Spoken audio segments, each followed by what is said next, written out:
속보. 차세대 기동헬기 극비 공개. 한 블랙호크도 얄짤없이 퇴역 10조 투입. 대체 헬기 이륙 비행.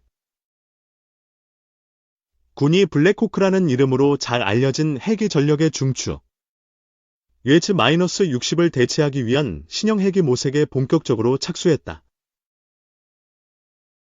현행 기종 대비 속도와 작전 반경 등 성능이 대폭 향상된 기종을 도입한다는 계획으로 블랙호크와는 형상부터가 크게 달라질 수도 있을 전망이다. 5.1군에 따르면 합동참모본부는 최근 차세대 고속 중형기동헬기가 필요하다는 육군의 소요 제기를 인정하는 소요 결정을 의결했다. 이에 따라 차세대 고속 중형기동헬기는 선행연구와 한국국방연구원의 사전타당성 조사 등을 거치게 되며 사업이 원활하게 진행되면 2030년대 후반부터 야전에서 운용될 수 있을 전망이다. 군 소식통은 2030년대 후반이 먼 미래처럼 보이지만 무기 개발에 드는 시간과 절차를 고려하면 오히려 촉박한 편기라며 기술 발전 속도도 따라잡아야 해 시간이 많지 않다고 전했다. 신형 헬기는 현재 육군 항공사령부가 110여 대를 운용 중인 UH-60계열 블랙호크 헬기를 대체하게 된다. 블랙호크는 소말리아 내전 실화를 다룬 영화 블랙호크 다운 등 대중매체에 자주 등장해 일반에 잘 알려진 헬기다. 1974년 첫 생산 이래 50년 동안 미군과 한국군 등이 대량 운용하고 다양한 파생형이 등장하면서 중형 기동헬기의 표준으로 자리매김했다. 신형 헬기를 처음부터 체계 개발 형태로 완전히 새로 만들지 국내외 업체의 기종을 획득 구매 형태로 도입할지는 미정인 가운데 시기가 맞물린 미군의 신형 헬기 프로젝트에서 나온 결과물이 군 안팎의 주목을 받고 있다. 현재 미 육군 또한 블랙호크를 대체하기 위한 미래 장거리 강습 항공기 프로젝트를 통해 항속거리와 속도를 키운 기동헬기 도입을 진행 중이다. 대형 방산업체 로키드 마틴과 벨사가 공동 개발한 V-280 벨러가 이 사업 기종으로 선정됐다. 2030년대 납품 개시가 예상된다. V-280은 틸트 로터가 특징이다. 통상적인 헬기가 동체 위에 대형주 로터와 꼬리 수직 로터를 장착한 형태라면 V-280은 양 날개 끝에 각각 대형 로터가 달려 미 해병대 등이 운용 중인 V-22 오스프리와 유사한 모습이다. 틸트 로터는 로터 회전축을 이착륙 시에는 수직, 비행 중에는 수평으로 바꿔 수직 이착륙과 고속 비행이 모두 가능하다. V-280은 최고 속력 시속 565km를 기록해 시속 300km 안팎의 블랙호크보다 월등히 빠르다. 동맹 미군의 주력 기동헬기 속도가 이렇게 빨라진다면 연합작전 수행 능력을 고려할 때 한국군 장비 성능도 개선할 필요가 커지고 이에 따라 틸트 로터를 비롯한 새로운 형상 적용 가능성이 있다는 관측이 제기된다. 만약 블랙호크를 대체하는 고성능 헬기를 국내 개발하기로 결정한다면 기존 수리용과 소형 무장 헬기를 뛰어넘어 K방산 수출의 영역을 더욱 확장할 수 있다는 기대도 나온다. 군은 군사 선진국의 기동헬기 발전 추세를 고려할 때 속도 및 작전 반경과 같은 기본 성능뿐 아니라 작전 수행 능력 제고와 다영역 작전이 가능한 차세대 고속 중형 기동헬기가 필요하다 하며 현재보다 성능이 현저히 향상될 필요가 있다고 밝혔다. 무장헬기 변신한 수리온, 수출 시장 정조준. 지난 14일 오전 방문한 경남 사천시 한국항공우주산업 회전익동 17,851평방미터, 약 5,400평로 축구장 2.5배 크기에 달하는 건물 내부에서도 한가운데에 위치한 해병대 상륙공격 헬기 1호 시제기가 제작되는 모습이 한눈에 들어왔다. 시제기는 육군의 한국형 기동헬기인 수리온의 파생 모델로 기체 형상을 제작하는 구조 조립을 끝마치고 엔진과 유압 항공전자, 동력 전달 장비를 장착하는 조립 라인으로 옮겨진 상태였다. 연두색 빛깔의 금속 뼈대 위에서 작업자들은 헬기의 핵심 장치로 분류되는 메인 기어박스 등 동력 전달 계통을 장착하기 위해 구슬땀을 흘리고 있었다. 현장에서 만난 김선상 캐아의 헬기 생산기술 2팀장은 탑재되는 장비나 무장을 제외하면 재현 등 큰 뼈대는 수리온과 동일하다며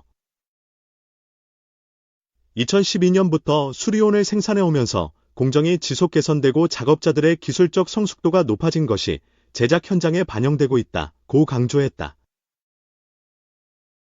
최근 육군 수리온 양산 사업을 마친 K가 국산 헬기 첫 수출에 대한 기대감을 높이고 있다. 해병대 마셰는 수리온 제작 노하우가 고스란히 녹아있다. 마체는 국산 헬기 최초로 공중전에 대비하기 위해 공대공 유도탄도 탑재된다. 20mm 터렛형 기관총과 2.75인치 유도 무유도 로켓, 공대지 유도탄 등의 무장도 탑재될 예정이다.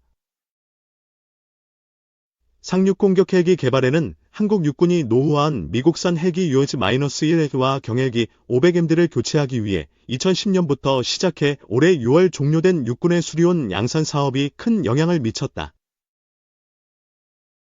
양산 사업을 통해 수리온의 품질과 생산 기술이 개선되면서 육군 기동 헬기로 처음 개발된 수리온은 현재 상륙기동, 의무수송, 경찰, 해경, 소방, 산림 등 10여 개 파생형으로 진화했다. 캐아는 양산 사업과 수리온 운용 이력을 바탕으로 수출 시장을 개척하는 것이 목표다. 중동 동남아시아 지역 국가들이 수리온을 러시아산 헬기의 대체 기종으로 눈여겨보고 있다. 미국 유럽의 동급 중형 헬기보다 가격 대비 성능에서 우위에 있는 데다 양산 사업을 통해 생산 속도를 끌어올려 납기 경쟁력도 갖췄기 때문이다. 김 팀장은 캐아를 한 수 아래로 봤던 미국 유럽 헬기 제작사들도 이제는 경쟁자로 보고 있다며 자신감을 드러냈다. 3. 윤석열 탄핵은 김정은을 어떻게 바꿀까? 윤석열 대통령에 대한 국회의 탄핵안 가결은 북한의 대남 정책과 대미 정책의 변수로 작용할까? 현재 북한의 대남 정책 기조는 적대적 두 국가론이다. 북한 김정은 국무위원장은 지난해 연말 전원회의와 올 1월 최고인민회의 시정연설에서 남북의 동족, 동질 관계를 부정하며 남북에 대해 전쟁 중인 두 교전국 관계를 선언한 바 있다. 남북의 동족 관계를 부정하는 김 위원장의 인식이 가장 잘 드러낸 것이 바로 우리 제도와 정권을 붕괴시키겠다는 괴뢰들의 흉악한 야망은 민주를 표방하든 애탈을 썼든 조금도 다를 바 없었다고 말한 대목이다. 남한의 보수 진영만이 아니라 진보 진영도 똑같으니 남한과 아예 상종을 하지 않겠다는 의미이다.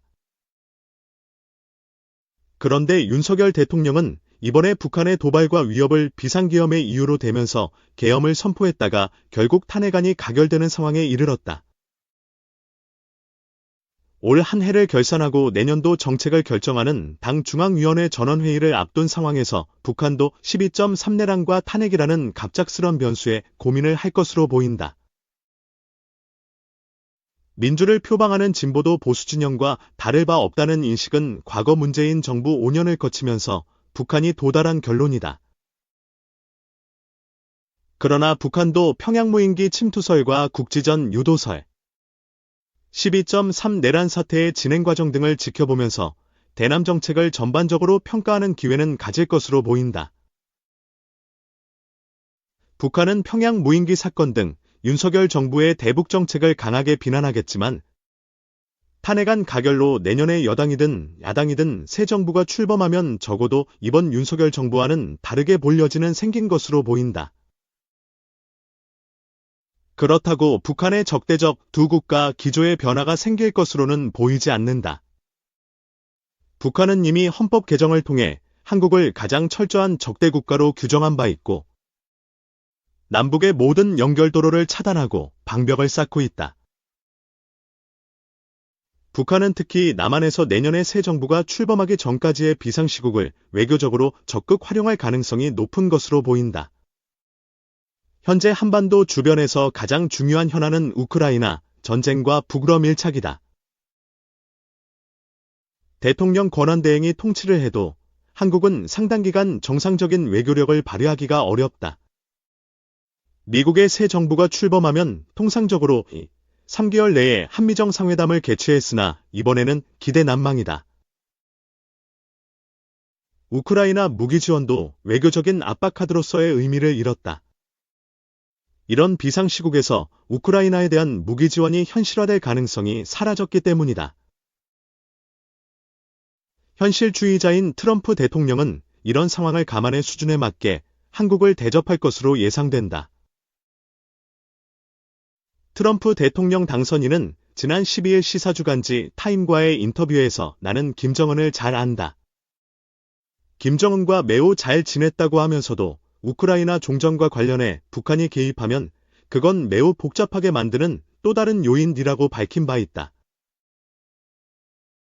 트럼프 당선인이 우크라이나 종전을 복잡하게 만드는 요인으로 러시아의 부대를 파병한 북한을 처음 언급한 것으로 향후 진행 상황에 따라서는 우크라이나 종전과 관련한 북미 간의 메시지가 오고 갈 가능성도 있는 것으로 보인다.